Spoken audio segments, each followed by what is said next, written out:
عليكم، أخباركم إيه؟ أتمنى إن أنتم تكونوا في أحسن صحة وحال بإذن الله ودايمًا يا رب. وأتمنى كمان إن أنتم تكونوا شُفتوا الجزء الأول من الشرح إزاي تعمل بورتفوليو على الكانفا. وإحنا في الجزء ده هنشرح بقى بعد إزاي ما عملت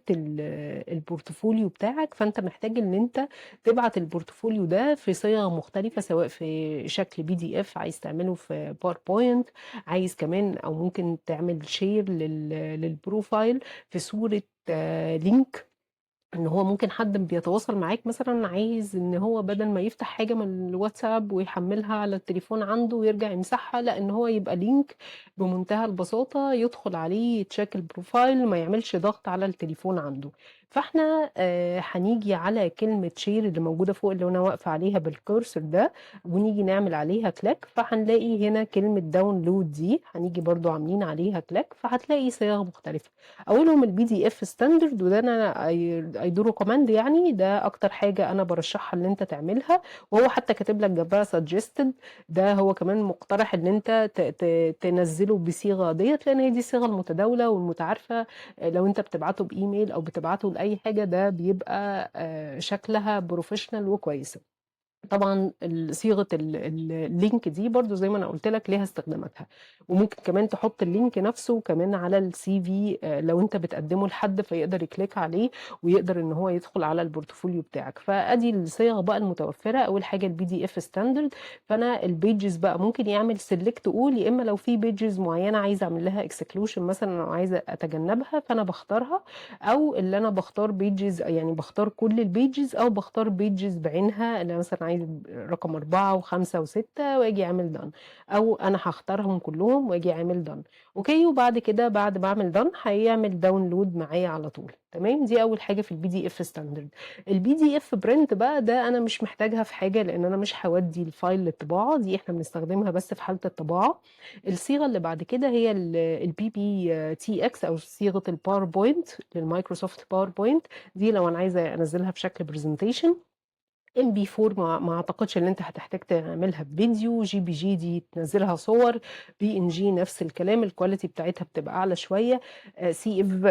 ديّة في صورة اللي هي صورة متحركة. فإحنا من كل الصيغ دي أنا بافضّل الPDF standard. طب لو أنا دلوقتي عايزة أعملها في صورة link، فهاجي برضه عند كلمة share وهاجي أعمل create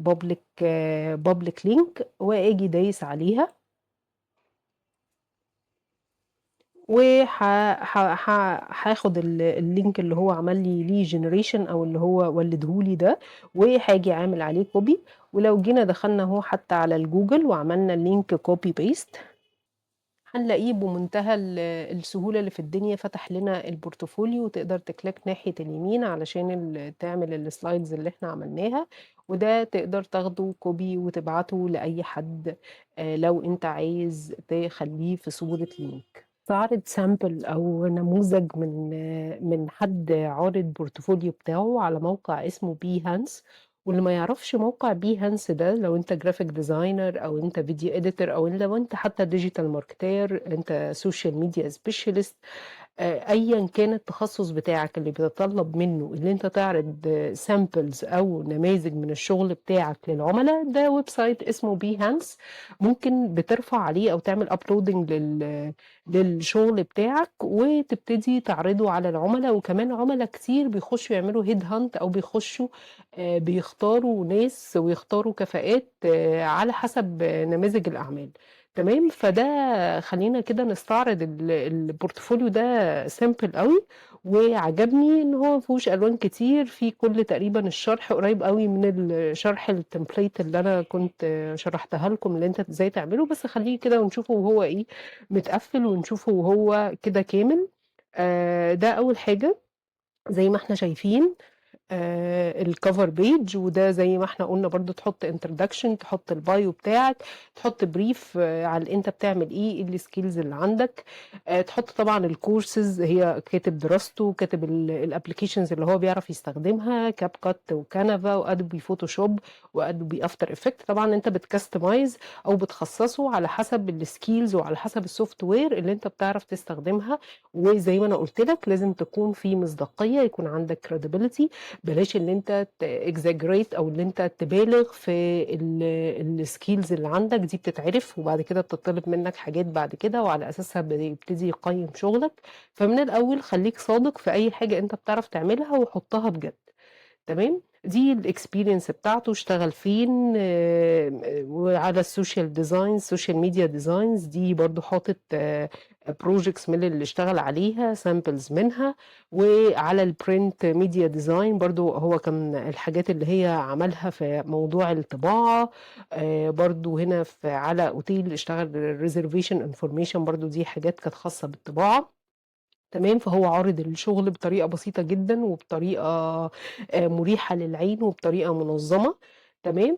برضه الtop performing boss زي ما أنا قُلت لك، أهم حاجة وأنت كمان بتحط الprojects ما تحطش projects وخلاص، لأ لازم تشرح إيه الimpact أو إيه التأثير بتاعها على نتايج الbusiness، يعني هي عملت إيه، عملت ROI يعني عملت return on investment أو عملت عائد على الاستثمار قد إيه، هي جابت مشاهدات قد إيه، وفّرت للشركة قد إيه، عملت إيه، فلازم تستعرض النتائج بطريقة حتى لو بطريقة بسيطة بتاخد screenshot وتحط الproject وتاخد screenshot من النتايج بتاعته، دي حاجة تبقى ممتازة جدًا إن أنت تحطها في الportfolio بتاعك. تمام، ودي برضه نماذج من الfreelance projects اللي هو اشتغل عليها يعني حاجات كتير هو عاملها بطريقة كويسة ومريحة للعين. وبعدين زي ما أنا قُلت لك أهو حتى الpage بتاعة الCTA أو الcall to action حاطط فيها اسمه، حاطط فيها الGmail بتاعه ومثبّت الGmail في كل الصفحات علشان يبقى سهل التواصل معاه، وحاطط أهو رقم التليفون بتاعه، وأنا زي ما أنا قُلت لك يا ريت مُحبّذ من إن رقم التليفون يكون كمان هو الرقم اللي عليه الWhatsApp علشان يبقى سهل التواصل معاك. فعرض إحنا كده نكون خلّصنا الحلقة بتاعة النهارده، أرجو إن أنتم تكونوا استفدتوا إن أنتم تعملوا بورتفوليو، وعلشان بقى إن أنت تبقى ما شُفتش بس أو سمعت بس حاجة وما طبّقتهاش، لأ أنا عايزاك تبتدي من النهارده، تبتدي من النهارده إن أنت تعمل حساب على الكانفا، وبعدين تختار زي ما أنا وريتكم تختار إزاي من وسط الtemplates أو وسط القوالب الجاهزة اللي موجودة على الكانفا، تختار قالب وتبتدي ت ت تشوف ده اللي أنت هتشتغل عليه، تمام، يبقى النهارده أنت كل اللي أنت هتعمله هتفتح حساب في الكانفا وهتختار القالب، بكرة إن شاء الله بقى تاخد من سواء بقى أنت كان عندك أعمال زي ما أنا قُلت اللي أنت كنت شغال مثلًا، فتاخد أحسن شغل أنت عملته، وتبتدي تجمّع 3 أعمال من الحاجات اللي أنت عايز تعرضها للعملا، وتبتدي تحطها في البورتفوليو أو الtemplate اللي أنت اخترته. الأسبوع ده بقى إن شاء الله يكون معاك الbio مثلًا ومعاك كام project أنت عملته، الأسبوع الجاي بقى تكون مقفّل خالص البورتفوليو بتاعك وعامله link مع الLinkedIn زي ما أنا وريتكم إزاي في المرّة اللي فاتت، فعلشان كده أنا محتاجاك إن أنت بعد ما شُفت الفيديو ده على طول تقوم تطبّق، لإن مش بس الكلام واللي أنت تسمع واللي أنت تشوف الفيديو ده والفيديو ده من غير ما تشتغل بإيدك صدّقني ده كلّه هيبقى useless، فمن الأحسن إن أنت تطبّق وتبدأ النهارده علشان زي ما أنا قُلت لك، اللي أنت لو طبّقت بإيدك يبقى عندك سابقة أعمال هتقدر إن شاء الله من خلال البورتفوليو تحصل على عُملا وتشتغل بجد. مش إن أنت بس يبقى عندك حاجة وسايبها مركونة مش بتشتغل بيها. مبسوطة جدًا إن أنا كنت معاكم النهارده، وأتمنى إن أنتم تكونوا استفدتوا، وزي ما قُلت لكم أهم حاجة من إن أنت تسمع، أهم حاجة إن أنت تطبّق بإيدك، تمام؟ وأنا في انتظار إن أنتم تسيبوا لي أي comments في حاجة مش واضحة محتاجين إن أنا أوضّحها أو أرجع أعيدها حتى في فيديو تاني، طبعًا أكون سعيدة جدًا إن أنتم تتواصلوا معايا عن طريق الcomments، اللي يخلّص البورتفوليو وعايز يبعت لي الlink وأعمل له check عليه برضه هاكون مبسوطة جدًا إن أنا أقدر أساعدكم في الجزء ده، وعايزاكم كمان ما تنسوش تفعّلوا الجرس بتاع القناة وتعملوا لي subscribe وتتابعوني وتدعوا لي إن أنا أستمر معاكم وأقدر أقدّم لكم حاجات جديدة دايمًا بإذن الله.